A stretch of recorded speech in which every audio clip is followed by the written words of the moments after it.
ಕೊಡಗನ ಕೋಳಿ ನುಂಗಿತ್ತ ನೋಡವ್ವ ತಂಗಿ, ಕೊಡಗನ ಕೋಳಿ ನುಂಗಿತ್ತ ಒಳ್ಳು ಒನಕೆಯ ನುಂಗಿ ಗೋಡೆ ಸುಣ್ಣವ ನುಂಗಿ, ಒಳ್ಳು ಒನಕೆಯ ನುಂಗಿ ಗೋಡೆ ಸುಣ್ಣವ ನುಂಗಿ.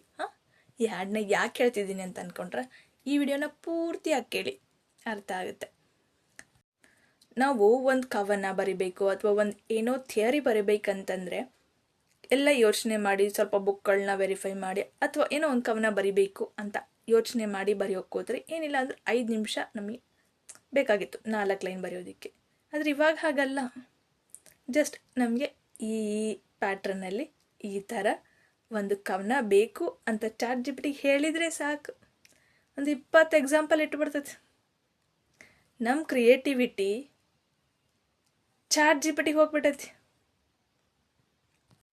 ಹಿಂಗಾದ್ರೆ ನಮ್ಮ ಕ್ರಿಯೇಟಿವಿಟಿನ ಮಣ್ಣು ಮಾಡಿ ChatGPTನ ದತ್ತಕ್ಕೆ ತಗೊಂಡ್ರೆ ಇಟ್ಕೊಂಬಿಡದ.